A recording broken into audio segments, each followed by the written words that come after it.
Today's youth is crazy angry and they're learning faster. And America is scared to death of that shit. They gonna blow us up before they let us come into power. You can believe that shit. All that shit's gonna burn. All of it. So you believe in some kind of Armageddon? Yeah, most definitely. We in the last times and days right now. The Illuminati's in effect. See, the Illuminati ain't nothing but like, it's gonna be a second Great Depression out here in America. Except this time, corporate America's prepared themselves for it. Meaning when it hits, their money is gonna be safe. As far as the rest of us that don't own our own businesses and things of that nature, so we're gonna be killing each other in the streets, man. Mad Max and Beyond Terror Dome and all that, it's gonna be on, man. And they're gonna have to blow us up, which is what they're gonna do. They're gonna inject us with these, they're gonna say it's like for everybody mandatory AIDS testing because AIDS is so widespread. They're gonna be giving them vaccines for it so they don't catch it off top like measles, mumps and stuff like that. But in all actuality, what they're doing is putting microchips in and your babies so they can keep tabs on where you're at.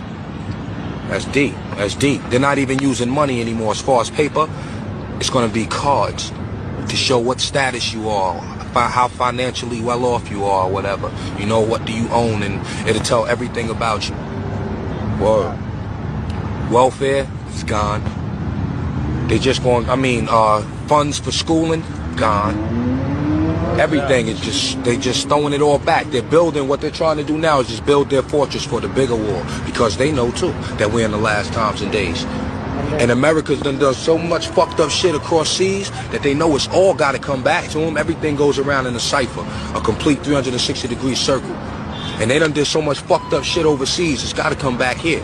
We got people in America already rebelling against America, and they're Americans. The Aryan Nation, they blew up the Fed building. Killed all them babies and shit. They like, we don't care, white, black, whatever. I mean, if you're not with the movement, you gotta go. The weak must die.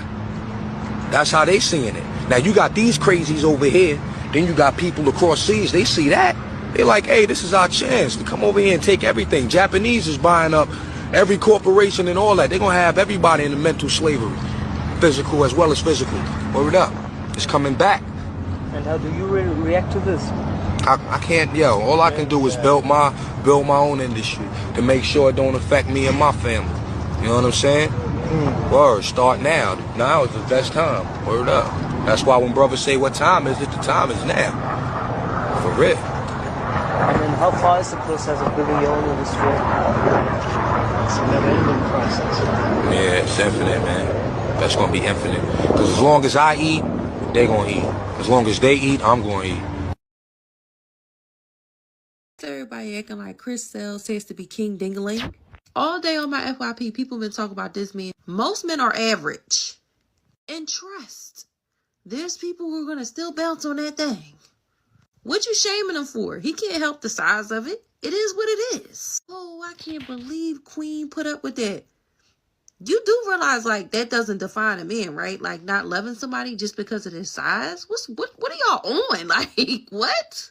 There's women out here with little ass butts. You think she's unlovable? Y'all out here shaped real bad and getting BBLs. This man literally can't fix what's downstairs. Y'all grown ass women acting childish. Cut it the fuck out. Totally agree. Don't spend a dime on the women that you're dating. I get it. When you say spending, like paying their bills and stuff and like getting their hair done? No, I'm talking about $500 dinners. I'm talking about, let me take you on a trip. I'm talking about, let's ride on a helicopter through the city and then have a candlelit dinner on the rooftop. Don't do none of that until you even know that there's genuine interest. Because ultimately, dating, when you are not exclusively with a person, which is dating, you're getting to know that person, is an interview. You haven't gotten the job. You don't get paid yet. It's an interview. So why do you feel like you have to go above and beyond and do all of these extra things? And then why do women expect that? Now, I've said this before and I'll say it again. You get extra points if you go above and beyond, because it's like, wow, this person genuinely wants to create a beautiful experience for me. That's nice. But are you also just recreating every experience that you've created for every other girl? Or is it curated and thoughtful to what it is that you know that she likes? I think we live in a world where everyone is so facaded. Nobody knows who they really are, what they really want. They know more about Sexy Red and Drake than they do about their own life circumstances. Love me a nice sprinkle kiki, but I am genuinely terrified for younger and impressionable women in our society who run with the whole sprinkle provider male mentality, and that's literally all they're searching for in a potential suitor. I watched the Trophy Wives video, and as a mom myself, my heart absolutely breaks for her and her family. But I love that this has sparked a conversation about the detriments to the sprinkle mentality, the provider male mentality, and just things that we as women need to be careful and look out for when choosing to date with a hypergamous mindset. Provision does not start and end with finances. A man providing for you financially is truly the bare minimum. And I think that's why as women, it's so important to develop yourself financially, emotionally, spiritually, because I think that gives you the clarity to really see that like financial provision is the bare minimum that I could ever ask for from a man. How is that man protecting me spiritually, mentally, emotionally, physically? Is he a man capable of providing the fatherly characteristics that I would need for my children? I think the problem with this sprinkle thing is that a lot of women are dating out of desperation. And when you date and marry out of desperation, what you see, you see. For my younger ladies out there, Louis is not worth the detriment to your mental health. Louis is not worth the devastation it can cause to your children and your children's children. The man you choose to partner with will either propel you further into your destiny or hold you back and truly be the cause for your destruction. Choose wisely. The more you fuck around, the more you're going to find out. And also, if you stay down here and you never fuck around, you'll never find out. Lord, nothing I did, nothing I tried, nothing I smoked, nothing I snorted, nothing I drank, no man I did, no one did me, nothing did me any good. Oh Lord, even that food, the food I put in my mouth wouldn't help me, Lord. Woo! You are traveling with the Hood Mystic.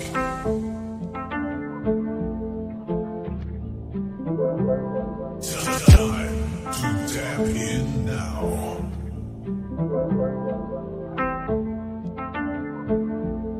You are now tapped in with the Hood Mystic.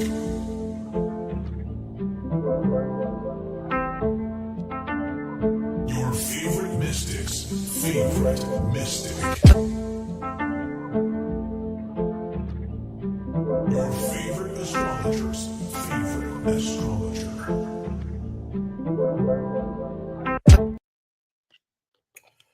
Peace to the tribe, peace to the collective, man. Y'all know how this goes, man. Like the video, share the video, subscribe to the channel, man.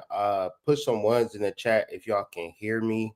Okay, I would hate for y'all not to be able to hear me while I'm talking. That would be crazy. Shout out to everybody. Shout out to everyone. I really thank y'all for joining me and tapping in with me one time for the one time, man. This is the daily energy reading. Today, we're going to be talking about Mercury, since it is Mercury Day, right? Tighten that up a little bit. Today is Mercury Day. Mercury is in Sidereal Scorpio. And I've been doing this thing starting this week where I just wake up and take care of myself. But then at a certain level, maybe if I have any fog or I'm lacking clarity, I will just journal in reference to what I see on the chart. And when I do that, it's kind of weird for me to just keep it in my journal and not share. So I take this time to do a video to just share some journal thoughts in reference to the astrological concepts. And so before I do this, right, when I'm just staring, looking at a chart, it don't make no sense. And so I just say, all right, I do my little prayer, and I'm saying, if this is supposed to make sense, God, then make it so. And so trust me, I wouldn't never even go live if I'm studying the charts and I don't have a message. So this video has a beginning, a middle, an end. So if you want to understand and understand and have a point to, like, okay, this is what this video is about, you would have to sit and go through the steps.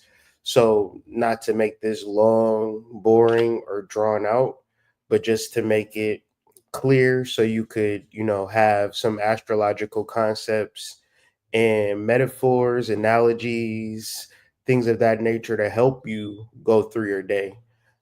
We utilize astrology as designed by God, right? What do I mean by that?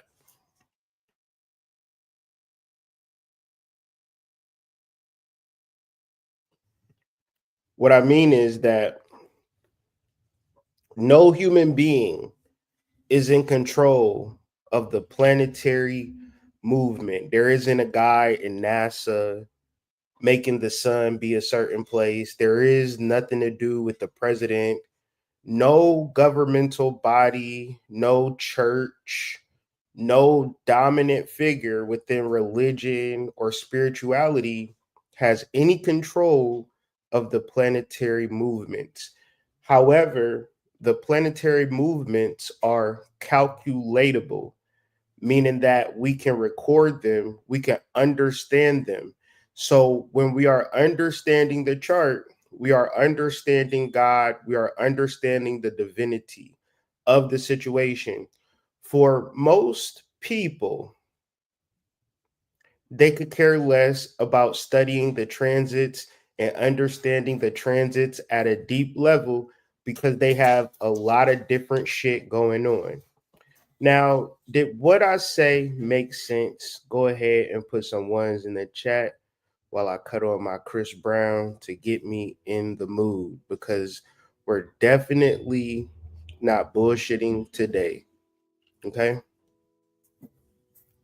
So, with that being said, we all could take some time to look at a sidereal chart, look at a sidereal concept in reference to the 7 classical planets. When we look at the outer planets such as Pluto, Neptune, and Uranus, these planets are in alignment. So, what happens when we balance our lower self, get our lower body in tune, we are naturally going to be able to transform and to transcend. So, I know it's hard. I know it's difficult. I know you might not be having the things that you want to have, do the things that you want to do entirely.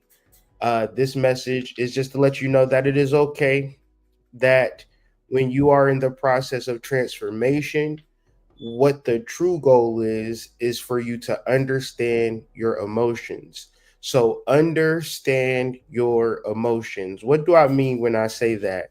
Mercury is in Scorpio. So when we deal with Scorpio, we're dealing with our emotions, our sexual emotions, our reproductive health, our fertility, our ability to attract, our ability to magnetize. The If you master your emotions, you are able to attract a better situation for you. However, when you don't master your emotions, you tend to do things that are unhealthy to get over the fact that your emotions are unbalanced. So your emotions can be completely unbalanced and you have no idea because you keep eating chicken every day. You keep eating steak and cheeses. You keep eating pork ribs. You keep eating beef ribs. You keep eating turkey dinners. You keep eating turkey burgers. Every day you might consume meat. And what happens when you consume meat is that you feel better temporarily. However, That's just one level. Some people do fentanyl. The reason that a person is going to eat meat and the reason that a person is going to do fentanyl is based on the same logic. They want to feel better. It's not necessarily about sustenance, because you can actually eat some broccoli or some kale and be sustained just fine. Some lentils, some chickpeas, things of that nature, pea protein, and be sustained just fine. It won't have the same emotional feeling of biting into a juicy steak. One's in the chat if what I'm saying is making sense. Two's in the chat if what I'm saying don't make sense. Okay? But we're talking about mastering your emotional body, or just simply understanding your emotions. And understanding your emotions is simply understanding your hormonal reactions to triggers. And so when you are looking at your triggers, are you trying to master your triggers, or are you trying to just not let them get pushed or not experience them? Because it'll be one thing if you're living in the jungle, you need to protect yourself from bears, lion, tigers, and bears. But if you at home and you have fight or flight, and you all in these negative emotions, and you at home, you in a nice luxury townhome apartment, you got a nice car, you got a nice life, and you sitting here mad and upset, you don't understand your emotions. If you ever seen anybody like that, place a 1 in the chat. And I'm asking y'all to put a 1 in the chat to just keep you engaged in the conversation, but it also helps the algorithm. And I know if you're listening, and you don't want to put anything in the comments. However, a 1 in the chat, if we're on the same page, it does a variety of positive things for the channel. I appreciate you all being here, right? But the idea is growth and expansion in the space of adversity. We told you guys, Saturn is square Jupiter. Saturn is the realization that maybe you weren't doing your best at expansion, or maybe you weren't giving yourself enough time, and now you have to reconcile. So how do people reconcile? Usually they go crawl into a cubby hole and just cry about it and be sad about it. Me, on the other hand, I say, damn, this is what I should have been doing the whole time. So I made a vow to myself, if I become a gazillionaire, right? If I got all types of drama going on in my life, I'm going to do daily energy readings anyway, because it's no real reason why I don't go live other than I make excuses or reasons not to. But I already know I've been doing this. If you're new to the channel, I've been doing this for years. So and through ups and downs, traveling over the world, children, the birth of children, the growth of my children, and you know what I mean, life, moving to different cities and all of this stuff, it don't matter to me, right? What matters is understanding the divine conversation that's taking place. And when you, well, I'll just say, if you like me, I just got into my business and into life and into my kids, and you know, I can create 1,000,001 different excuses and reasons why my Saturn in Aquarius square Jupiter in Taurus, it's like a review of what did you do to fuck up. Because what is Saturn and Jupiter going to do to pander to you? Nothing. They don't have to pander to you. Saturn and Jupiter do not have to pander to you. They're going to discipline you, and they're going to give you the game plan for your expansion. Now, if you have to crawl back, if you have to tell the, you know, when they say don't bite the hand that feeds you, you got to go look that man in the face and say, I'm sorry for biting your hand. Then do that. But where did you fuck up at in 2024? In reference to business, in reference to community, in reference to promises that you made, things that you said you was going to do, you didn't do. How do you then reconcile that? So then you look at Mercury forming somewhat of a T-square with Saturn and Jupiter.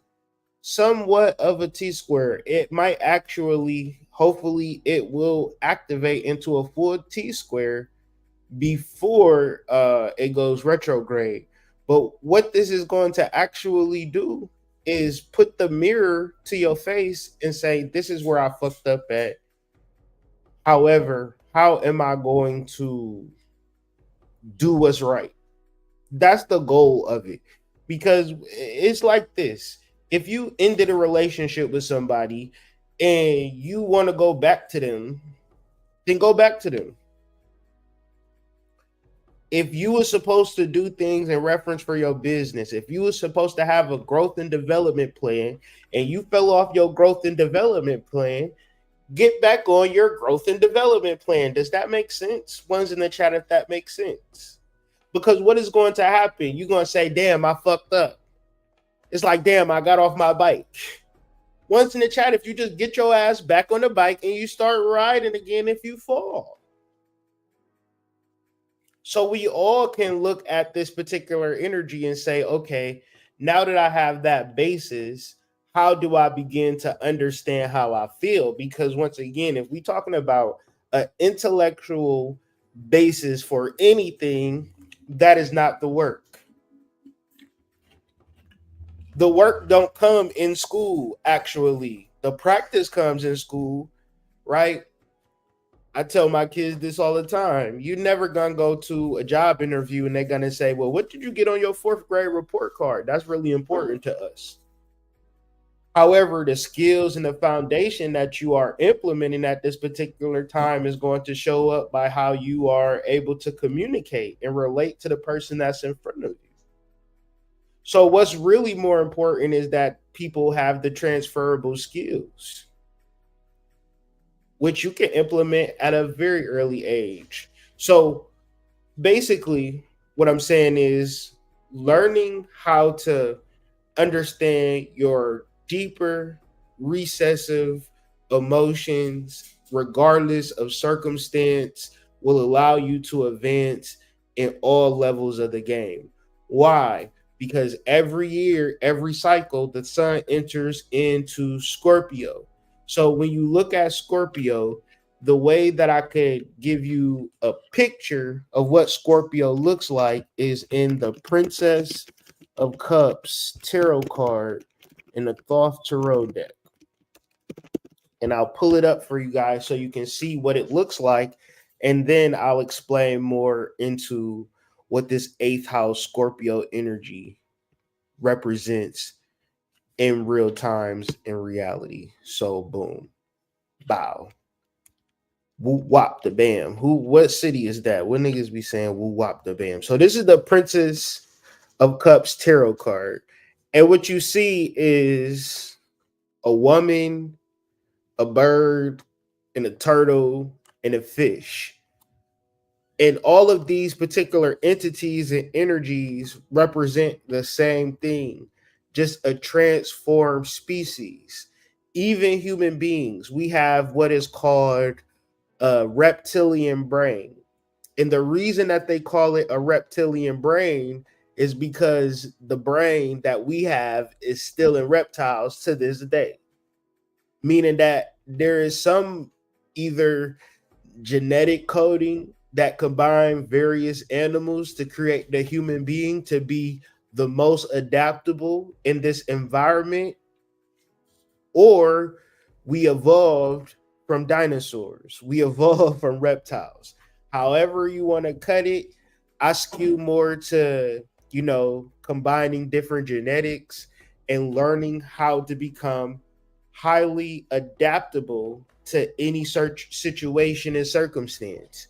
So it's people that go to jail for 20 years, right? You ever heard somebody on the news saying this person got 18 life sentences and things of that nature? And we go like, oh my God, how does he do it? However, if you ever went to prison and went and choked with the lifers, they have a better disposition than most people out on the streets. Why is that? Why is that even possible? If you check on the mental, depending on the facility, depending on the state, right? It's some facilities that are horrible. It's some facilities that ain't that bad, that don't have a high level of violence. There are a lot of recreational activities. There are a lot of different programs that are instituted to the felons, to whereas when they're in jail, they are not as sad as you think they are. It's a such thing called being institutionalized, where a person will get out of jail and be free and feel like, damn, I need to go back to jail, man. This shit is crazy. So what if there is a whole medical terminology called becoming institutionalized, what does that say about human beings? What do human beings do in any situation? Human beings adapt, right? Human beings fit into any mode for any reason. So the question is, when you deal with Mercury and Scorpio, what are you adapting to? Are you seeking to So what do I mean by adapting? If you're in a comfortable situation, you are not adapting. If you are in an uncomfortable situation, you are trying to fight. You are trying to figure it out. So the reason why prison people are easier and better socially adjusted, because there is an uncomfortability implied in a situation. And then the human mind says he has to prepare for his future. He has to brace for it. He has to develop ideologies and different types of skill sets so that he can be a better person. Because in jail, the key is you can't be a bad person in jail. If you a bad person in jail, it's called bidding. And you can have a soft and easy bid, or you can have a rough and hard bid. Most men, from my observation, adapt to have an easy, soft bid. And guess what? It's all internal. That man starts taking care of himself. He starts looking at himself. He starts finding a joy in himself that society don't give you, because it's too much external false pleasures in the social world. And everything you do is to keep you comfortable. Because in reality, you don't fit in whatever parameters you find yourself in. And since you don't fit, you constantly trigger. And since you constantly trigger, you're not able to fully address why and where and how and what to do to address your triggers. So you just try to fit in more. You try to fit in more, and eventually you lose yourself. So what I want to do in this conversation is, if you are struggling with adapting to a situation that you don't want to adapt to, and you're trying to figure out, well, I'm not happy, I'm not comfortable, I'm looking for more, and everything that I do is not working. So what am I supposed to do to make it work? And as I was going through this, it was clear to me what should happen. And it was through what I did next, like I was at a point where I was like, I don't get it, but let me look at the 7 of Cups and let me see if it's going to help me bring some type of meaning to my thoughts. So I'm just journaling, whatever. And then I get to the astrology of the 7 of Cups. And then it gets into Venus and Scorpio. Venus is the planet of love. Scorpio is about intensity. in-depth transformation and exploration of self and others. So this week in previous videos, I've been just more or less trying to do deep dives in situations that I find interesting, basically because the sun is entering Scorpio. Show you guys real quick for those new here. Sun is entering Scorpio in sidereal astrology, and we also have Mercury. And then we also have Jupiter and Uranus opposing the Scorpio energy in Taurus. So back to Venus in Scorpio. Venus does not have any controlling factors in this pairing, with this Sephiros also being ruled by Venus, so she goes unchecked. Venus is in detriment in Scorpio. It cannot express its sensitivity and emotions properly. And when I read that, it really got me to like thinking about, when people ask me questions or when I'm trying to process things, and it's kind of like a wall, right? I cannot express how I truly feel outside of how I truly feel. What I mean by that is that I'm operating on a path, and when I'm on my path, everything is easy, breezy. Maybe it's Maybelline, maybe she's born with it, things of that nature. When I have to say and do things outside of my path and my purpose, it gets extremely difficult. One's in the chat if you can relate to that experience, because maybe you feel blocked in a certain area, but then you feel free in another area and you feel conflicted. But the reality is, don't be conflicted. Follow your path. Take the road less traveled, although that's going to be the easiest, best road for you.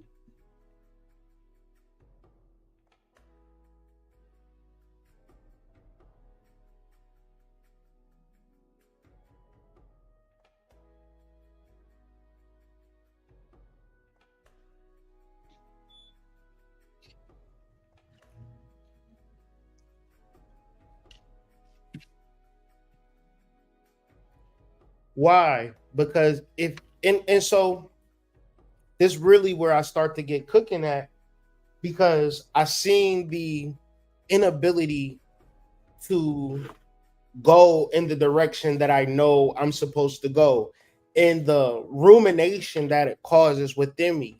See, like I said, I've been doing this for a very long time, and usually I've been doing videos and sharing as a way to figure things out, because it's like sometimes I feel like I need to talk to my dad, right? Sometimes I feel like I need advice, but I don't have a relationship with my dad. So what tends to happen when you need it, you need it. So you need to have, and if you like me and you don't have a relationship with your mom like that, you don't have a relationship with your dad like that, you got kids now, people is asking you for stuff, and you like, damn, I need somebody to help me, basically. This is why I go to the chart. This is why I tend to, because in that rumination, what is happening inside of me is that since I don't really know how to fail, I only know how to do this, I only know how to channel or do alchemy, I only know how to do this, so I can't imagine failing. But this is why I can't, because I'm doing all of this while I'm taking notes. So if you don't have a process, this is why I couldn't get it. This is why it didn't make sense to me, because I wasn't thinking about doing nothing in reference to being angry or doing drugs or just binge watching something or escaping.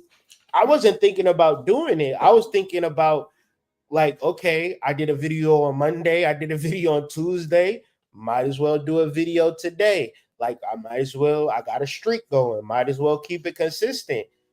Maybe nobody watch, maybe some people watch, but at the same time, I have a channel, I have a path to not allow this energy to take me over. The people that I know, they don't have an outlet like this. They don't really know how to channel negative emotions, failure, looking at the man in the mirror and asking you to change his ways. Most people haven't heard that Michael Jackson song, right? They only heard Beat It and Billie Jean, things of that nature. But man in the mirror, you got to stand and look at yourself and be accountable to yourself and not feel bad, but feel like, all right, this is what I'm supposed to be doing. So let me do what I'm supposed to be doing. So moving on, when your ideas aren't channeled, this creates a darker side of Scorpio. So it's a light side of Scorpio and it's also a darker side of Scorpio. And a lot of this is resulted into what it boils down to is emotional triggers. What are emotional triggers? When you are blaming your internal experience on an external situation. So it's going to be cross-gender, okay? Because this is where it's happening at. When you go into relationships, sex first, and you have negative emotions, you're going to get a reading. You're going to get 7 readings on the same person. You're going to have kids by this person. You're going to dislike this person. You're going to blame this person. And it's going to be because of what you want out of life, and you're not able to ascertain it. But here it is. We're talking about you. So in reference to whatever the external situation is, you have an internal experience that you have to be in managing of. A lot of times we're not victims to nothing but our internal experience of a situation. There are different alternatives to how we respond to things.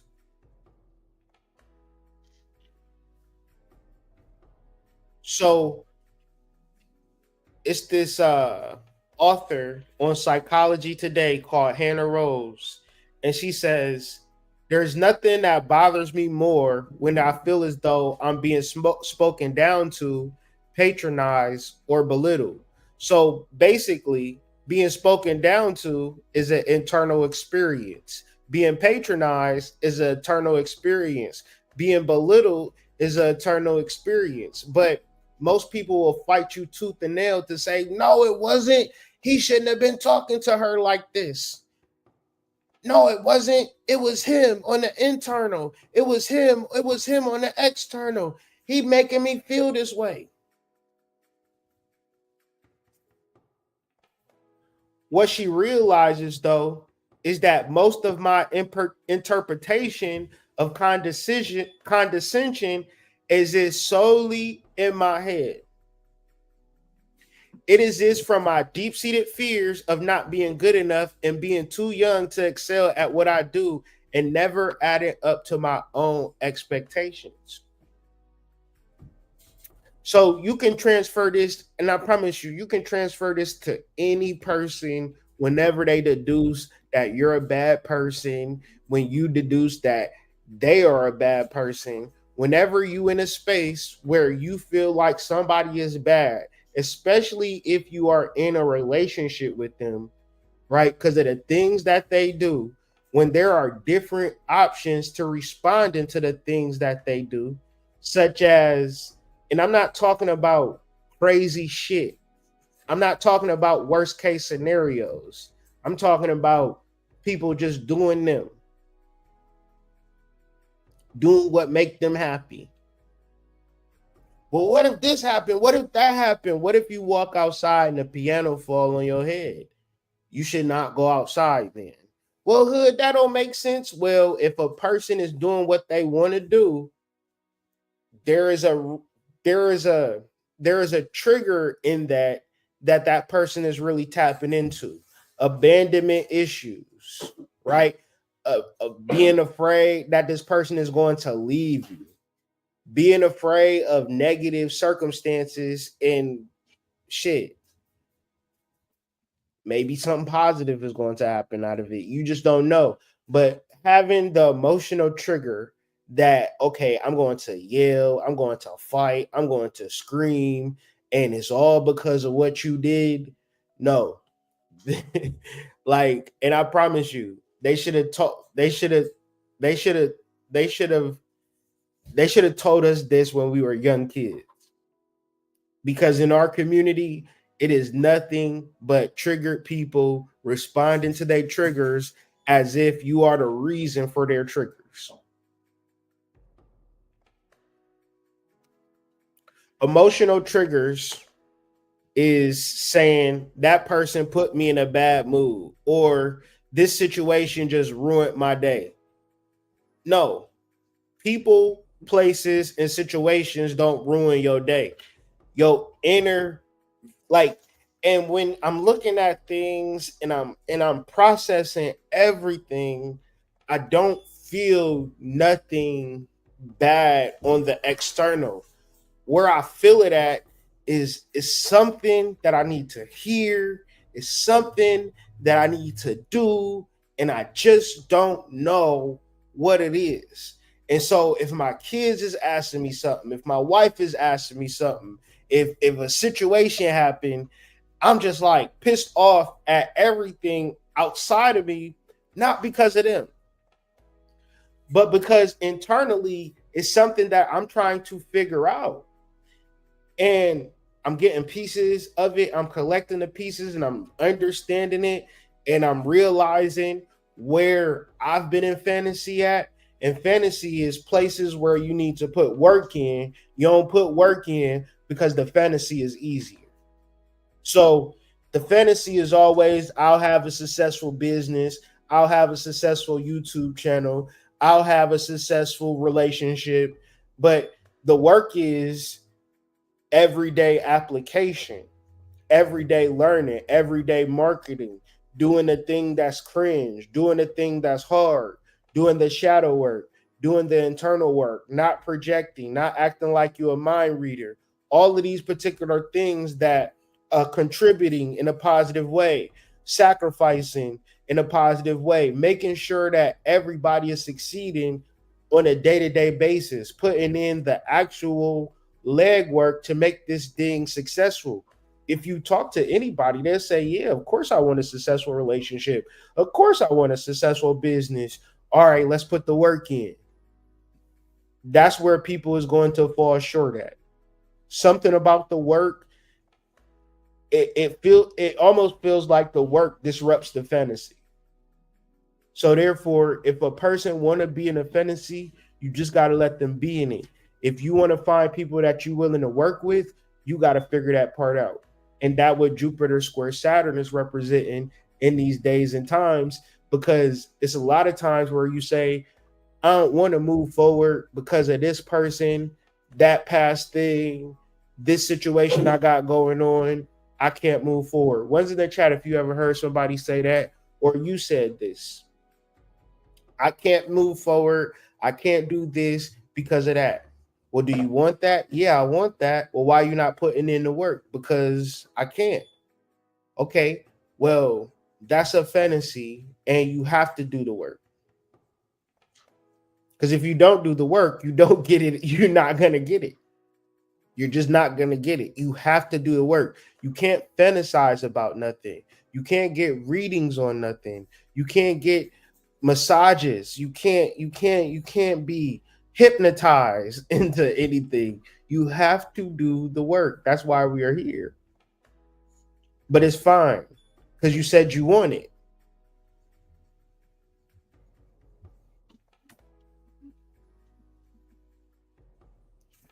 You ever been riding with somebody and they've been like, oh, don't turn down here. Why not? Oh, I got bad memories. I was in an accident on the street.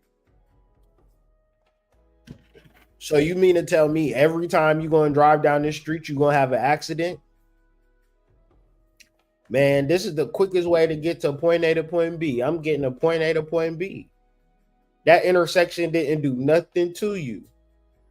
Oh, I can't talk to you. I can't deal with you. Why not? Why not? What I do? Oh, you know what you did. No, I don't.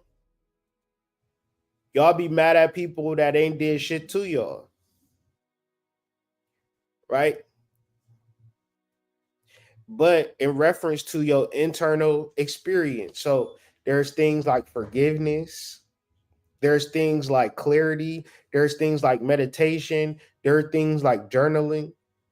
One of the best things that I propose to journal and process things that come out of your head. Like if you have a thought, write it down. If you have another thought, write it down and collect your thoughts. What you'll start to realize is that these thoughts are for a reason. And maybe you don't feel like sharing them. Maybe you don't feel like organizing them. Just keep writing. Keep journaling your thoughts. Your mind is not a cabinet for thoughts. Your mind is going to hold an idea for a small period of time, and then it's going to capture another idea, then another idea, then another idea. It's going to do this 50 to 70,000 times a day. If you're able to sit and journal, two things are going to happen. You're going to be able to understand who you are, and you're going to be able to slow down your mind.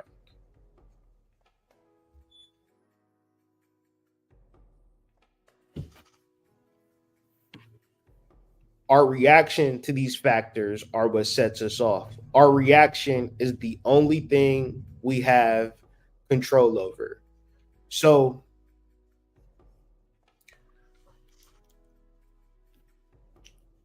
in doing and working through this financial shadow work series, it's been very testing. It's been very trying because it's like becoming financially literate and doing the things that I need to do financially, irregardless of having a lot or having a little bit of money, right?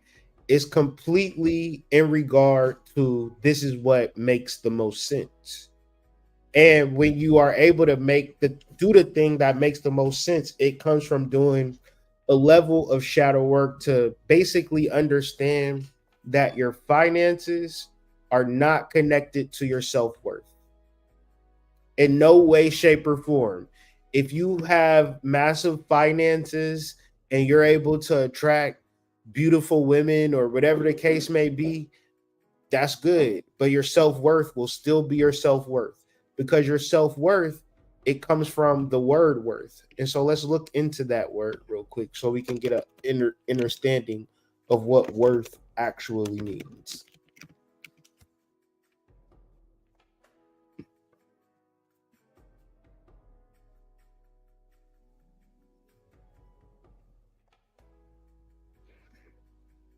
Significant, valuable, of value, valued, appreciated, highly thought of, deserving, merited, honorable, noble, of high rank, suitable for, proper, fit, capable. So if we look at these words, one of the words we want to look at is fit. Where does fit come from? Where does proper come from? Where does capable come from? This word comes from adapt. Adapt, meaning to fit. So worth this is what makes you more attractive to a woman, is actually character. And what is it about character that's interesting to a woman?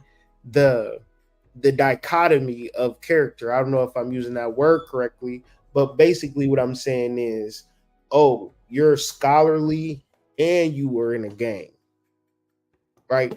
How are you able to do both things? And most guys, right, not most guys, I don't know the percentages. I would just say there are percentage point of guys that are highly adaptable.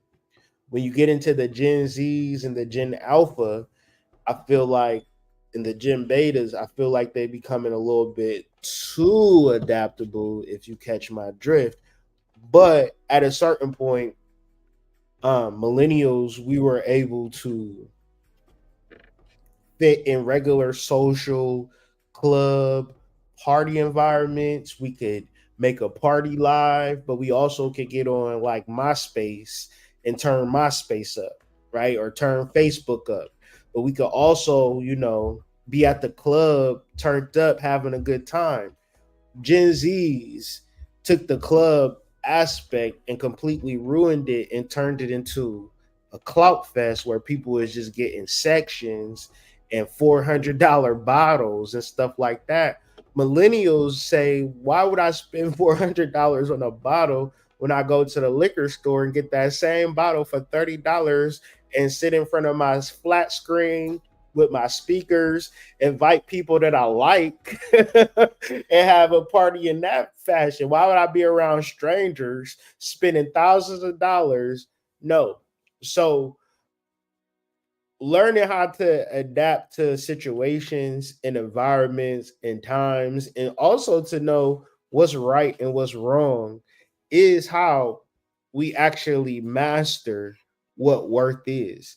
So the difference between a millennial is this is the time that he would been waiting for, or she been waiting for, because we might have had great ideas in 2003, but we didn't have access to Shopify, right? We could have had all of the knowledge of going to the library when they had books and stuff like that. That is your true worth, your information. Like, it's a lot of millennials that can cook meals that actually taste good, right? And so it's a lot of things that qualify or quantify what true worth is. Why would you, and then millennials might feel like they don't have a lot of money. Gen Zs might feel like they don't have a lot of money. They don't have a lot of finances like they want. Therefore, they just want to cancel out their self-worth. You're not worth shit, right? But that's further from the truth. So, and there's time, like when you talk to people, they say, man, I got this idea, I got that idea, I want to do this, I want to do that, I want to go here, I want to go there. So it's something in them, right? But it's like, well, what is in the way? What is blocking you? First off, we got to deal with worth, and we got to deal with worth from an internal space. We have to deal with worth from a hormonal space. And I'll tie this bow at the end of this video, but I just want to just begin to open us up to this conversation and recognize that when we talk about chakras, we're talking about hormones, and we're talking about our endocrine system, which releases those hormones. When we don't give a hell about chakras, when people say, what the fuck is a chakra? I heard there was 7,078 chakras. Hood, what do you say about that?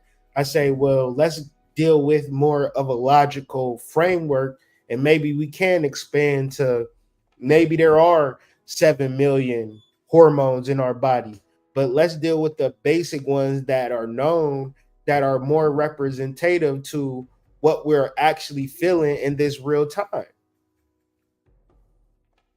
Right? Because if you are in these particular strongholds of these hormones, they're worse than being addicted to heroin.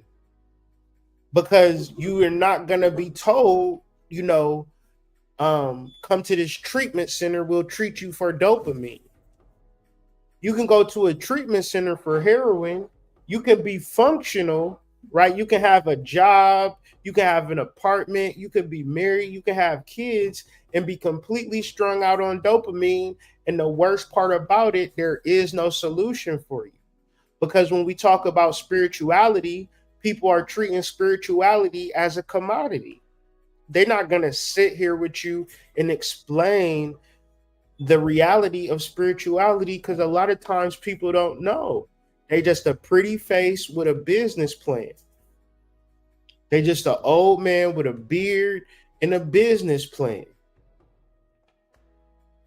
Right? But you need to really sit and get into the reality of what does it feel like when I'm chasing dopamine all day?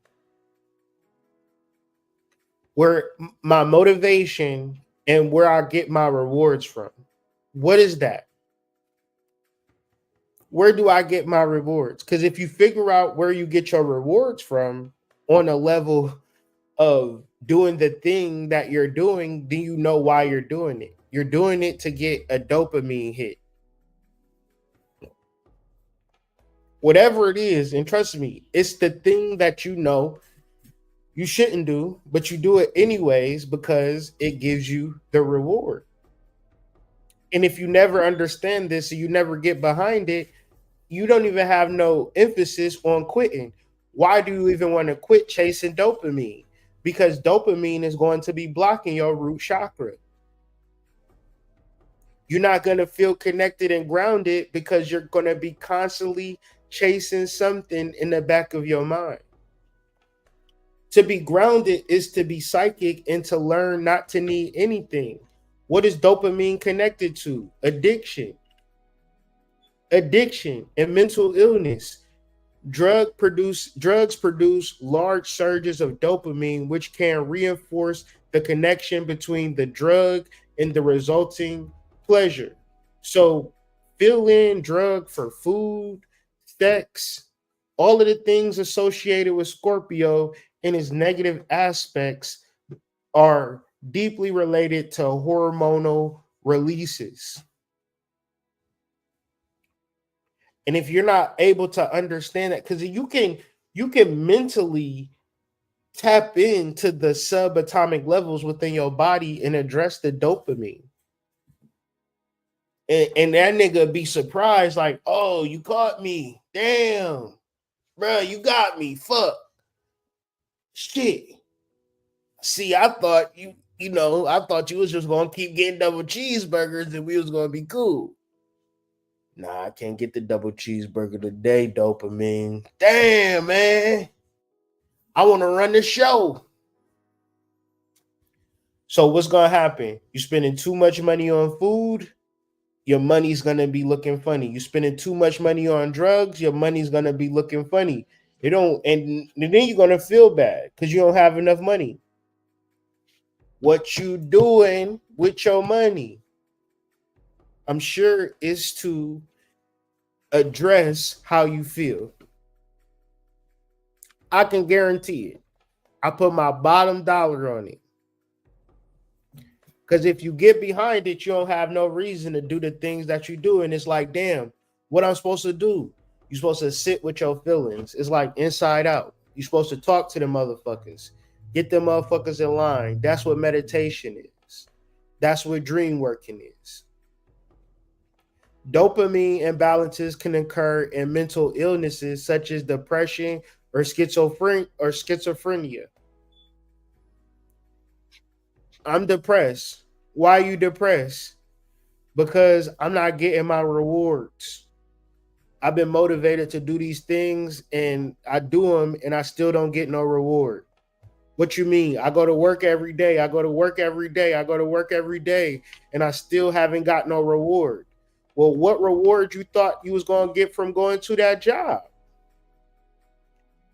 You know you got an at-will state, right? They can fire you at any moment, at any time. They don't give a fuck about you. And once they fire you, they're going to call security or the cops to remove you off the premises. That's the reward you working towards eventually.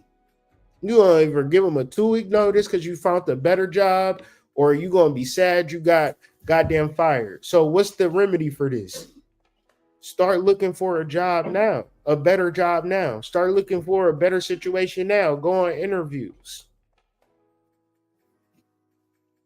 Keep trying to level up against the system. Why? Because they're going to constantly seek to replace your ass. Have y'all ever been at a job and a nigga be giving these hoes 2-week notices and shit? And he'd be like, where are you going? Yeah, man, they offered me a better package over up the road at the plant down the street. Mister, don't give 2 fucks, 2-week notice on a bitch. Yeah, I'm getting up out of here, man. Y'all ever notice niggas like that at the job or girls like that at the job? Just hand them a 2-week notice like they done did the shit before? Right? The job is not the prize. You are the prize. You have to continuously and constantly be leveling up, because once again, if you in that job and you comfortable, you are not getting the reward that you actually thinking. And reward, if we get to it, is gonna be very short-term based. The difference between meditation and prayer is meditation is listening to God and prayer is talking to God. I mean, do whatever floats your boat, but more or less meditation is far more superior than begging God for, Tyrone to come back. But if you just meditating, you accepting whatever God have to say, raw, cut, and unadulterated. That's why most people don't meditate, because they don't want to listen to nobody other than their ego.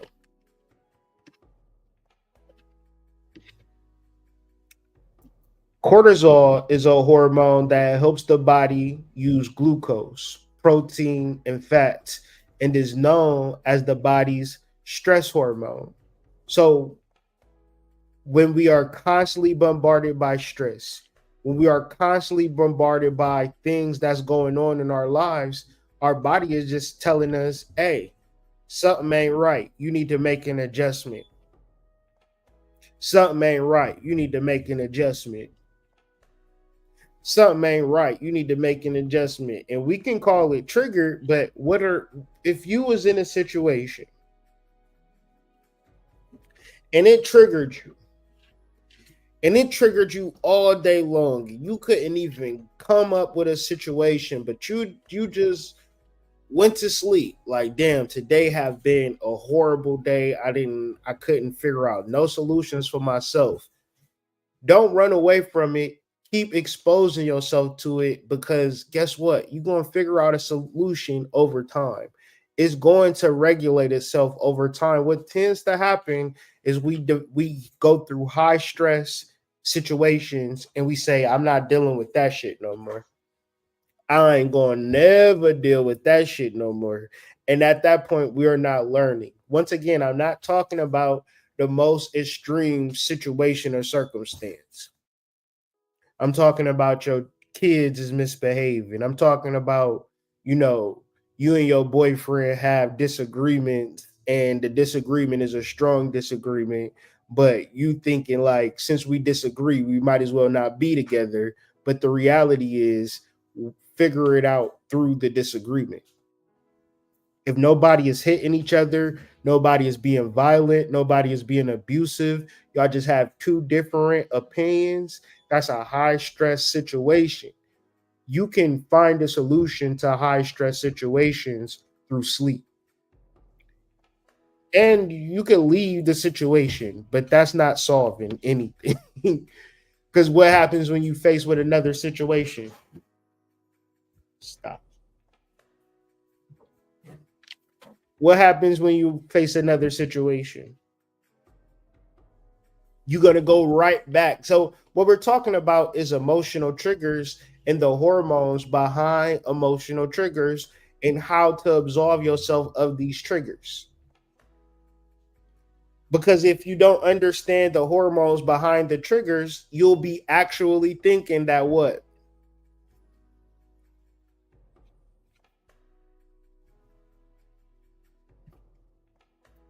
That your internal experience is based on an external situation. So what boyfriend number is this? Number 7? What girlfriend number is this? Number 77? You mean to tell me all these bitches piss you off? All these bitches make you mad? At a certain point, my boy, It's an internal experience. One's in the chat. They all can't be bad and negative. What and if you can, I'm telling you, this is the most big girl penny shit in the world. This is the most big boy penny shit in the world. It wasn't her fault. It wasn't his fault. It was my internal experience on an internal situation. And that is a transformation. You are a whole different person than that person that you once were. But if you never get to that point, and most people don't, you know, it's people to this day talking about white people in 1965. Like, you will go to a city hall and people will be fighting for the rights of somebody who don't even live no more.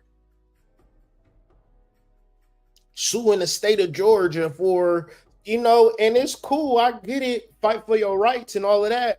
But ultimately, what they did to us is lock us into slavery through an internal experience. The external situation is that we the original people of the earth and got magical powers. How can we get there if our internal experience is that of a slave? Can y'all make that make sense for me? Or do y'all get it now? What is it called? African American Studies? You got an A in African American Studies. Don't cap. You were taught by professors of African American Studies. It's no such thing as an African American unless you was fucking born in Sudan. Your parents was born in Ghana. Your parents was born in Nigeria. It ain't talking about us. When you reference the African American, they say that we can go on Wikipedia right now, ladies and gentlemen, and they already have the internal experience for us.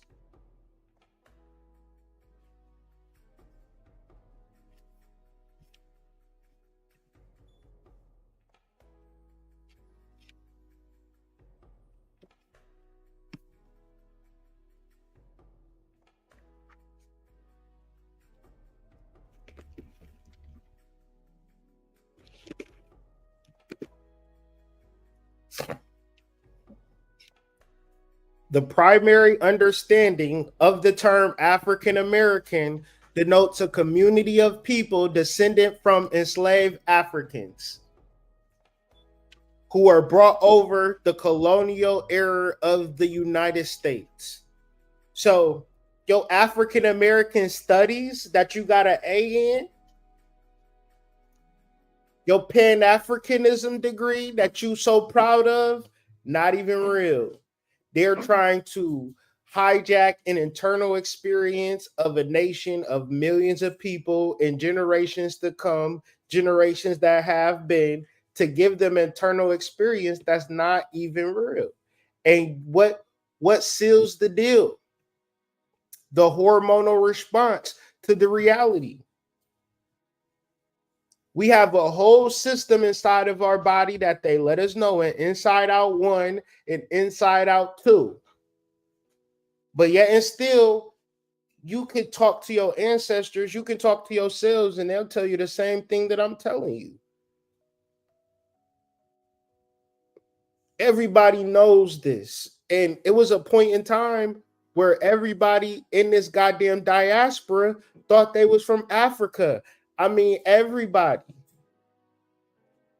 Even though we knew that our grandma said that we got Indian in our family, we thought the Indian was mixed with slave.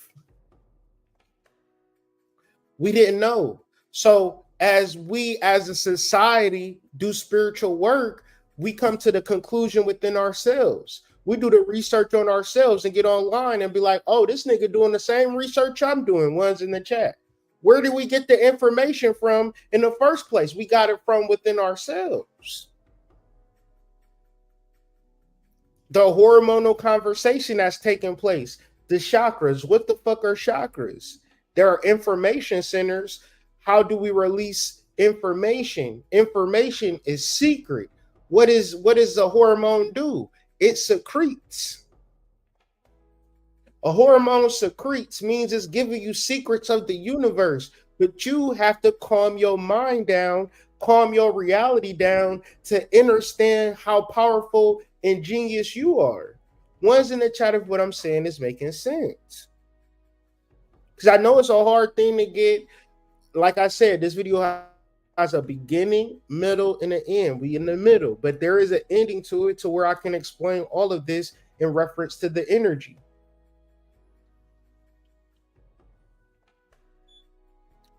The brain uses endorphins or neurotransmitters to encourage reward-worthy activities.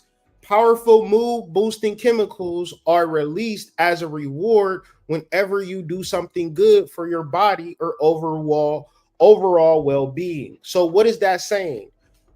Your body knows. So therefore, when we feel depressed, when we feel sad, when we feel negative, ultimately, that's your body saying, this is not what we're supposed to do. But then we become addicted to the feeling of feeling bad. Thus, we become schizophrenic, depressed, because we are chasing that feeling because we don't even understand the opposite reality of what we're actually feeling. We should fight against that. We should learn from these feelings. We should understand. We should journal. We should process. This is why when people are schizophrenic, they start what? Therapy. What happens in therapy? They start talking. They start processing. They start journaling. And then if it's mild and not severe, they start to heal. They start to get better. Because there is a solution. And this is why I talk about shadow work. I talk about psychology and things of that nature, because sometimes we can't afford $400 an hour for a therapist or a psychologist. Sometimes we need to self-diagnose. Like today, I have low serotonin levels. I'm in a bad mood. I can't sleep. My food ain't digesting properly. I'm feeling lazy. I don't remember stuff. I don't feel interested in being social. And it's like, you got low serotonin. You got to balance your serotonin. I'm saying balance your serotonin. What am I saying that people don't say? People don't say you need to go outside and go out into nature, or you need to do this external thing. You need to da da da da da.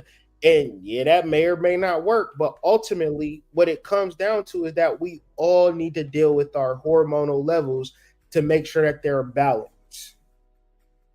And if you don't understand that your hormones is in balance, you'll be looking at, once again, we talking about emotional triggers, understanding our emotional triggers, Mercury and Scorpio. We cannot blame an external situation on an internal experience, because it's nobody's responsibility to balance your serotonin levels but you.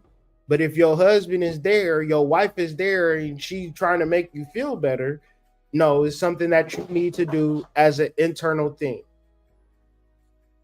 So when we talk about neurotransmitters, correct me if I'm wrong, but we're talking about messengers.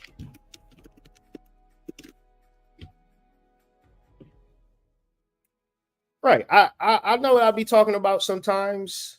Neurotransmitters are your body's chemical messengers. Y'all read that, right? One's in the chat if y'all can read that. Because our body is the study of astrology, and I'm going to prove it to you. Neurotransmitters are your body's chemical messengers. One's in the chat if y'all can read this. Now, one's in the chat if you can read this. Mercury is a messenger. I didn't even have to type it. Mercury is also known as Hermes, is the Roman and Greek messenger god. Y'all see how nobody is making this stuff up? It's like clear as day. So you might read this and say, Roman and Greek messenger god. That's interesting. What is it talking about? And just go about your day, not thinking nothing about it. No, they talking about some real shit. See, science is going off of mythology. The mythology is going off of understanding what your cells and neurons and neurotransmitters and hormones are saying to you. This is spiritual knowledge. This is self-knowledge.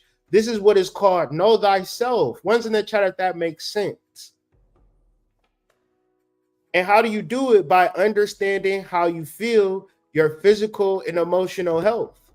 Because you could be a type of person that's very quote unquote spiritual, but you can't even run a mile. One's in the chat. Can't run a mile. I seen this meme that said, whenever I feel bad about my mental health, I go out and run a jog and realize that my physical health is way worse than my mental health. Most of y'all get on workouts, stop workouts, because you're too busy. But then want to say I'm stressed out. Take your ass to the gym. Because if you take your ass to the gym, your endorphins is going to be together. Your cortisol is going to be reduced. You're not going to be stressed out. You're going to feel the dopamine at a natural level because what? What is the reward? Your body is going to be T. Your body is going to be T. You're going to be start seeing muscles and six packs, and the girl's going to be like, okay, Big Zaddy, I see you. That feel way better than when you walk through and they be like, ew, y'all smell that? What's that smell?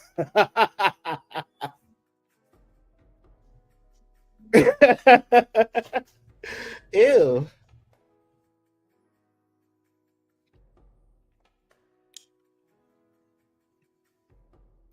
So basically,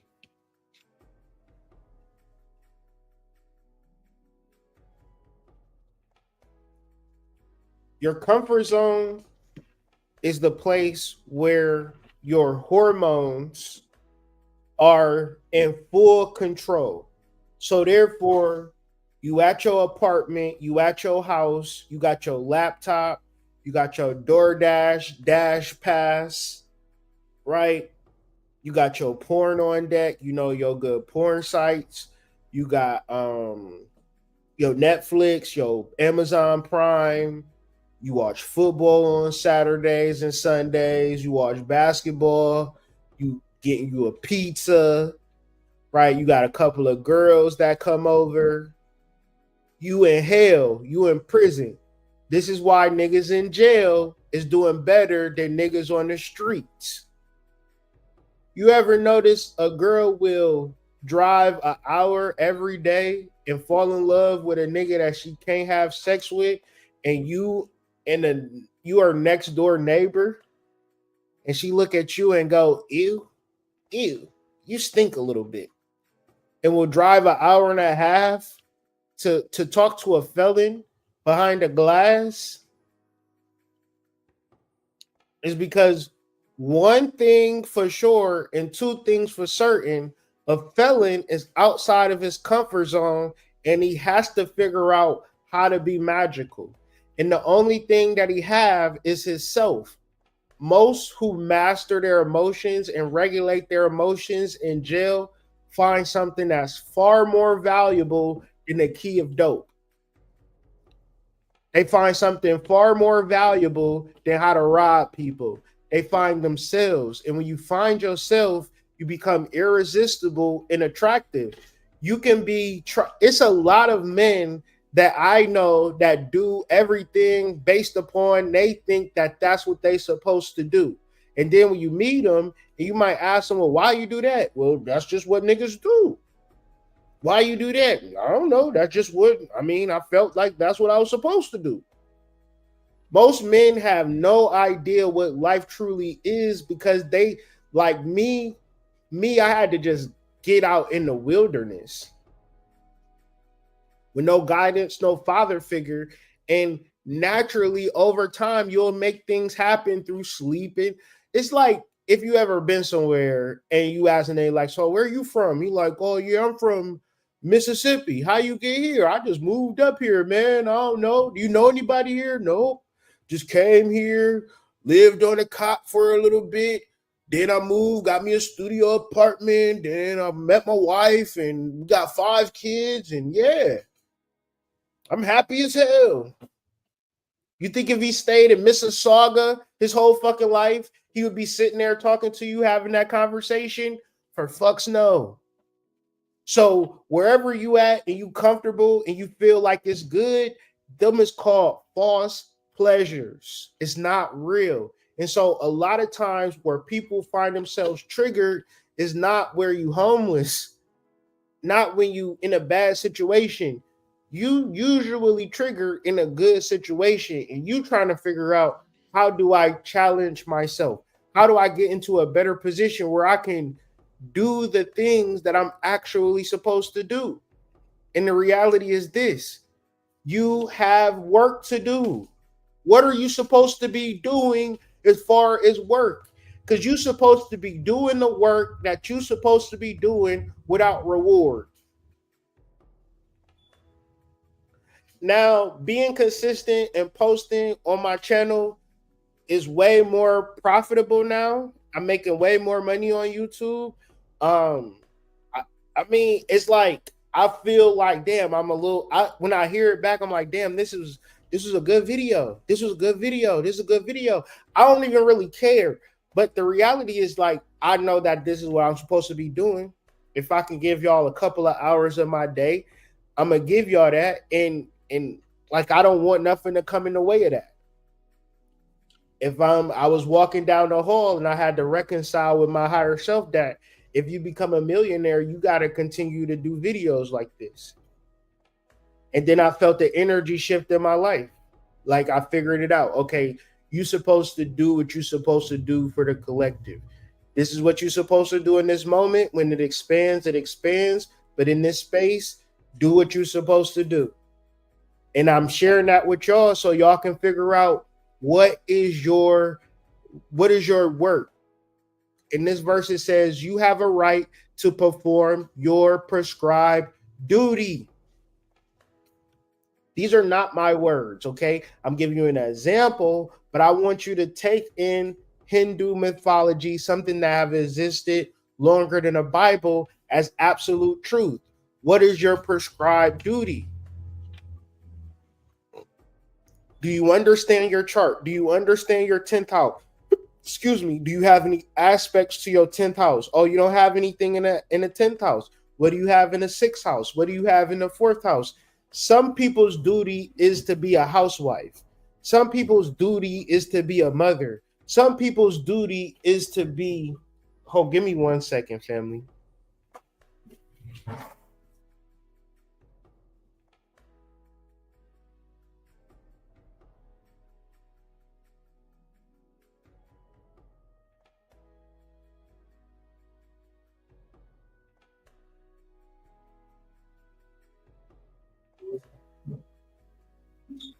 Some people's duty is to be a stay-at-home dad. Some people's duty is to homeschool their children. Some people's duty is to, some people's duty is to take care of their parents in their old age.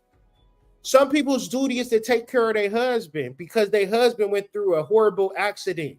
Their wife went through a horrible accident. When you perform your prescribed duty, you are supposed to do that. But the next, what is it called after a comma? I know it's the next sentence, the next paragraph. Well, the next part of this paragraph is saying, but you are not entitled to the fruits of action. You are not entitled to the fruits of action. So it would be one level to say, I'm going to do the videos for more money. I'm going to take care of my sick mom because when she transitioned, I'm going to get her insurance money. I'm going to take care of my sick dad because when he transitioned, I'm going to get his insurance money. You know what happened usually in them type of situations? Them motherfuckers don't give you nothing and you don't even realize it till it's all said and done. They give it to the daughter that ain't never did nothing for them. And you sitting there sick, like, fuck, I done took care of you in this old age, and you played me like that. The Bhagavad Gita already tells you, you have a right to perform your prescribed duty, but you are not entitled to the fruits of actions. Never consider yourself the cause of the result of your activities. What this means is if you become rich, don't think it's because you did YouTube videos every day. If you become rich, don't think it's because you took care of your dying parent as they transition and you was going to get that money. Shit, you can get that money in one day and be right there with them in the graveyard in a month. And your kids got the money now. What I'm saying is, man, it's a lot of things that you just are supposed to be doing that you just need to do, and don't worry about the results of it. See, if you are fixated and focused on the results, 10 times out of 10, you're not even going to do what you wanted to do. You're not even going to do what spirit is telling you to do because you're trying to get something out of it. You're trying to figure out what you're going to get out of it. You focus on the results. But if we're talking about magic, which we are talking about magic, we're talking about Scorpio, we're talking about magic, the luster result is one of the key modalities of utilizing and doing magic. You can't have a desire for the results of your magical processes. You just have to do it because it is your prescribed duty. And never be attached to not doing your duty. Meaning that if it is something that you are supposed to be doing, always do it. And for me, it's just setting this time because it's really something that I just use to really focus and really center myself because damn, it's a lot of things that I say that I listen to that, because like I said, I don't have a relationship with my dad. I don't have a relationship with my grandfather, right? I don't have really a relationship with an elder or a mentor in astrology that's gonna be like, all right, Hood, you my mentee. I'm gonna teach you. I'm gonna help you. You know what I'm saying? I don't have that, so therefore I have to utilize my ability to channel, my ability to study as a way for me to learn. So I know that if I can learn, other people can learn too, because I'm a student of the self. The self. Look at the word self. If you say it long enough, you'll see the word cell in it. And how do you access your cells? You access your cells through meditation, right? And you can't access the cells the way you want to because you're stressed out, because you worried, because you depressed, because you are addicted to negative thoughts and negative emotions. Meditation can help regulate hormones by reducing the stress hormones and increasing the hormones that promote relaxation and well-being. I say this is the first step. This is the first gateway to learning how to relax yourself enough to begin to start listening to yourself, right? Get into the process of relaxing, get in the process of journaling. You know, I cut on some John Coltrane. You know, that always does it for me. Some John Coltrane, find my pen, find my journal, and just let spirit guide me. If I don't know, trust that I'm going to know when I work through it. And when I figure something out, I teach what I learn and I learn what I teach, right? So it might seem weird to say, man, I listen to myself, but if you don't have a father figure, if you don't have a paternal mentor, you can actually learn from yourself. But it's crazy to just keep it isolated. Start your YouTube channel, start your Instagram, start your Facebook, and start teaching what you learn from the cellular level. It will reach people. It will help people the same way it reaches you and touches you. We are all self-learned masters. We are all self-taught masters. There is no guru. There is no master teacher. There is none of that. That shit's not real. That's a scam. If you can't find it within yourself, you're not going to be able to find it. The best way to truly understand and solidify your knowledge is to actively teach it to others. What this does is it reinforces what you just journaled. Even if you only got one subscriber, even if you got one person that watch your videos and it's your mama, right, is going to reinforce it and deepen the bond between you and your mom. Shit, that would be the dopest thing ever if you had one viewer and it was your mom. That would be better than having 1,000 strangers watch your video, if you want to be honest. But I digress, because the reality is, like, listen, you wouldn't necessarily know if you could even teach your mom, or your mom could even learn from you, if you don't put out the information. You don't know what's in your DNA until you bring it out of you. And it's just whatever you do. Y'all already know what you do. You just might be ashamed of it, but ain't no shame in the body. It ain't no shame in information and the knowledge. All of these is human-made concepts to hold you back. The more you show your true, authentic self, how you actually feel in the Scorpio energy, sometimes it look like sexual arousal, but learn from your triggers. Sometimes it feels like, man, I'm just so frustrated, but you're not even learning why you frustrated. Your body can teach you why you frustrated. You have this knowledge within you, knowledge of self, right? Knowledge of self, CELLF.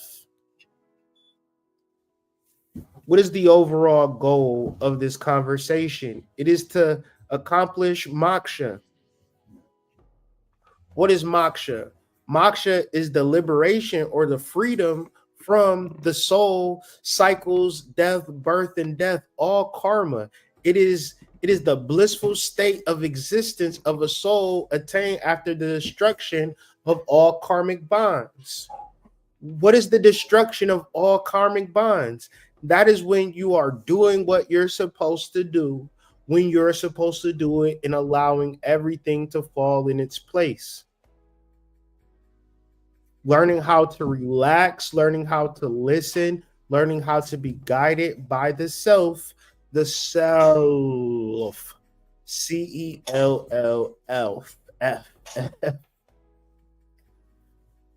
right? And this is the time and this is the energy to do it. Why am I saying this? We see the sun transiting into sidereal Scorpio. We see Mercury getting ready to station retrograde. It's almost there, right? So this energy, Mercury and Scorpio, is going to be a long-standing relationship. Just look at Mercury retrograde period as we go this way for a little bit, then we go back, and then we continue to move forward, right? It's going the sun is going to catch up with Mercury, it's going to kiss the sun, and then it's going to continue to move forward. So with all of this being said, we're talking about Scorpio energy. And when we look at Scorpio energy, what we're talking about is magic, right? The 8th house is also known as the house of magic, representing the process of alchemy when one form changes into something else entirely. It is the house that dives deep. So are you diving deep into who you truly are? Or are you just trying to continue with the bill cycle, the work cycle, the regular mundane cycle? Or are you trying to dive deep into what your spirit is telling you? Because there comes a deep frustration and, dare I say, blocks with doing what spirit doesn't want you to do. However, when you become deeply aligned, no pun intended, with what spirit wants you to do, you find that it is very clear. So when you look at the 7 of Cups, we're talking about an energy that is very muddy. Like, this water is not clear, right? It's not clear water. But when we talk about understanding who we are at the 8th house level, you got to be clear with it. And the way that you get clear is by learning from your triggers instead of suppressing them, instead of ignoring them, instead of hiding from them. Really figuring out that they are not as powerful as they are, as you think they are, and just completely eviscerating them so you have nothing but clear water. Another way of saying this is destroying all karmic bonds. You don't need to have karmic bonds, because what are karmic bonds? They are the hormonal blocks to who you really truly are. So once again, the 8th house is the house of magic. And then it's like, well, okay, magic. How do you do magic? How do you do magic? Magic is also a gateway to important human experiences that you find through the 8th house, right? Another word for this would be rebirth. So essentially, what Scorpio, I was about to say Horpio, because Scorpios is horse. That was mean. That was mean. I didn't mean that. I didn't mean that at all. It's it's a joke. Is one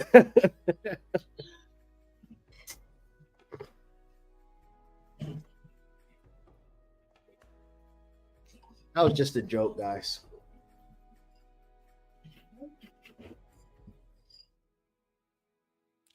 But anyways, so let's back up. Let me back up. I got a little bit rattled.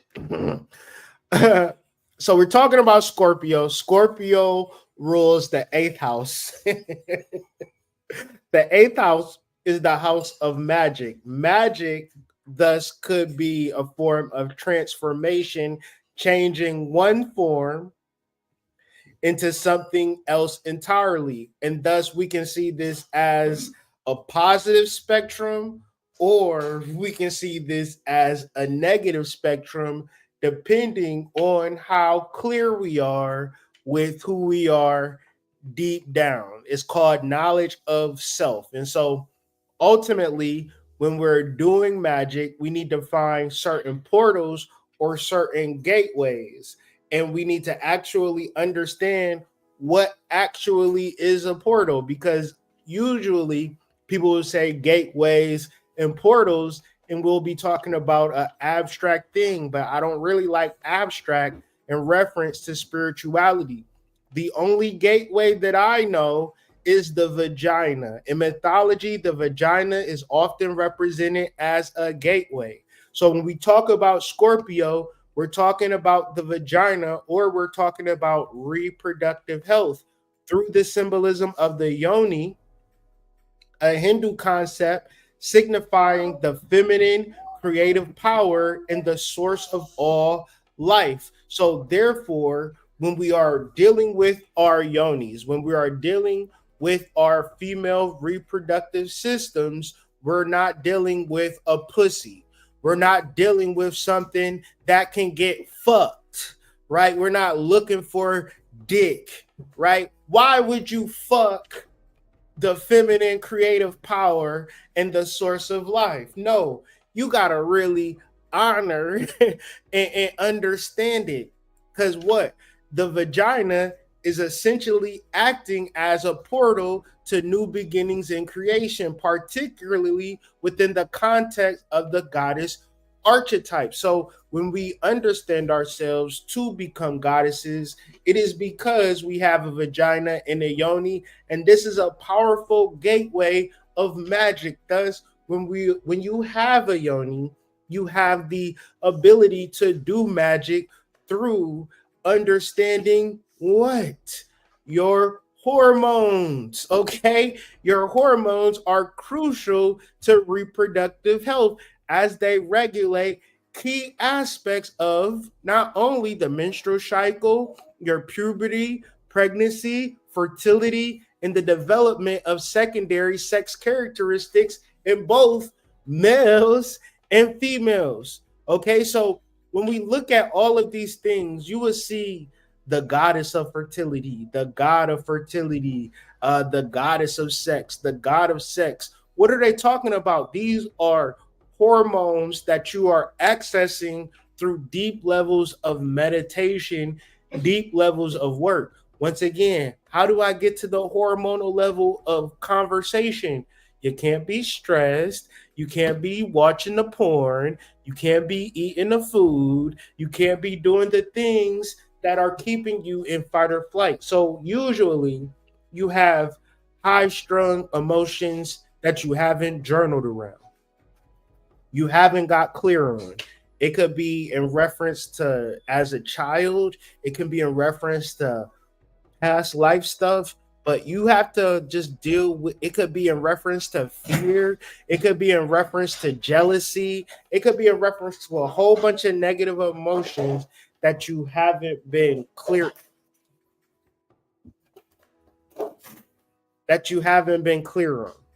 So what I'm saying is, if you actually want to, get real on the study, you can visit Columbian Exchange, get you the womb steam kit, get you a womb steam.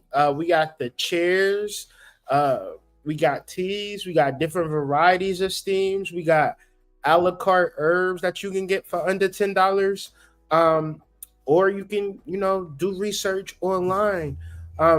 Men and women, I drink tea daily in reference to my sexual health.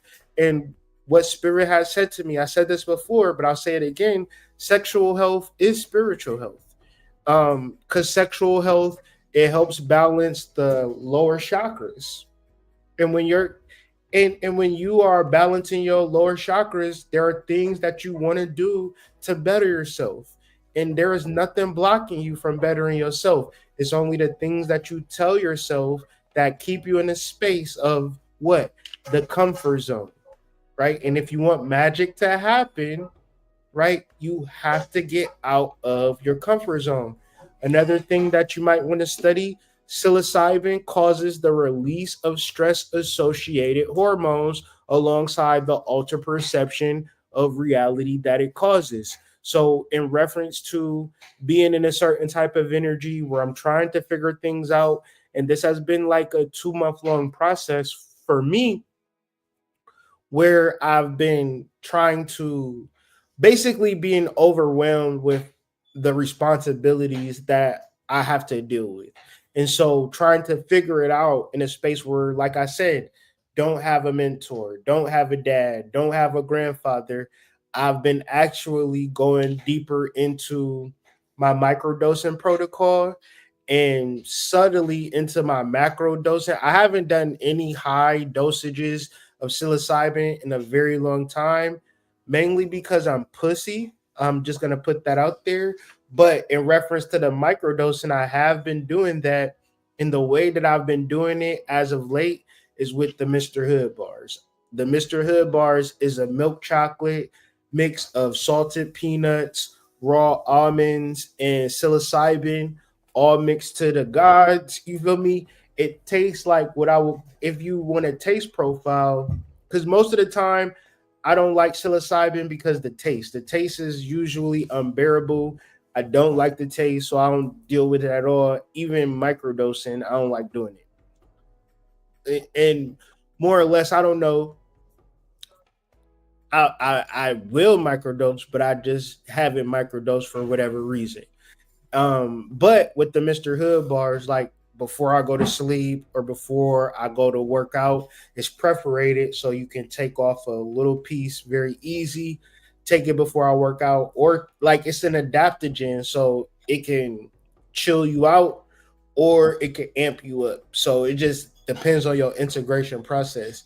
But this is what I've been taking to really get me to a place where I haven't been stressed, you know what I'm saying, in real life. And so I just been offering y'all, if y'all, because like I know people don't like the taste of the rich chocolate of the food of the gods. Some people like it. Some like chocolate people love rich dark chocolates, and then some people like the more candy chocolate, and that's what a Mr. Hood bar is. It's straight up milk chocolate. It's a wonderful experience, I tell you. Deep relaxation, deep meditation, and I'm able to just show up for y'all a whole lot better, a whole lot clearer. I feel better, you know what I'm saying? In reference to, just dealing with a lot, you know what I'm saying? However, I will still make time to show up for the collective as much as I possibly can, because this is the duty, this is the work. So if this video helped you figure out or pinpoint or move you in the direction to figuring out your duty, or giving you the fire to want to figure that out for yourself, go ahead and put a 1 in the chat. What it says here, I wanted to finish reading this though, as y'all put 1s in the chat. Psilocybin causes the release of stress-associated hormones alongside the altered perceptions of reality it causes. So what is this saying? When you are under the induction of stress-associated hormones, right, it also comes with a reality that's not even related to what your stress is saying. Your stress is saying, man, we're going to be homeless. We're going to be poor. We're going to be broke. We ain't going to have nothing. The bitches ain't going to like me no more. This, that, and the third. And the reality is you about to be a millionaire. You about to have all types of hoes coming in and out type shit. You're going to be wearing the latest and greatest, feeling amazing. That's the reality. But your stress can't see that. Your stress can't see it at all. And as much as you watch Netflix and as much as you watch steak and cheese, eat steak and cheese rather, that's not your purpose. You know, it's a lot of things that you can be do. Even with my kids, right? My kids is not, they used to be on the tablet so crazy, skibbity this and, you know, Mr. Beast that, and now they don't never even be tripping. Like they more adapted to just living, being kids without the onslaught of technology. So, you know, and now they working on a comic book. You know what I'm saying? Now they doing things outside of just being fucking tablet zombies, man. Fuck that shit, man. So if this video is helpful for y'all, like the video, share the video. If you're new here, subscribe to the channel. My goal is to do videos daily in reference to spiritual, psychological, occult things. At the same time, I am a spiritual professional. This is my full-time job. So if you can support, please do via the Cash App. Subscribe to my Instagram. Check out my books. If you never even heard that I did books or wrote books, Google search Kyrie Anthony on Google, right? Amazon as well. Got my books on there. Spiritual books to help uplift the community, man. Kid friendly. So if you wanted to get your kids into astrology, want to get your kids a good Christmas gift, get them Astrology Explained, man. It's $11.11. And it'll give your kid a viewpoint into who they are from an astrological position and give them a leg up on the competition moving forward. With all that being said, man, I will be back with more videos. Hopefully we'll be back tonight with our relationship talk that we do every Wednesday with the initiates. I'm not going to say that's my favorite conversation to have, but it's my favorite conversation to have, man. If y'all enjoyed this video, man, please like the video. It's one of the things that really helped this channel out the most. If you liked it already, unlike it and like it again, man. That's the type of time we on. And I will definitely catch you guys on the flip side in our next video. Peace.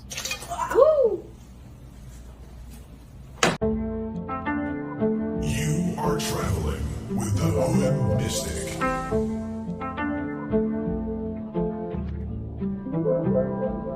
Time to tap in now.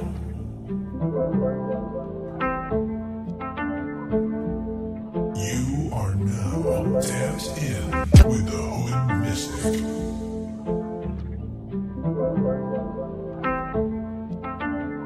Your favorite mystic's favorite mystic.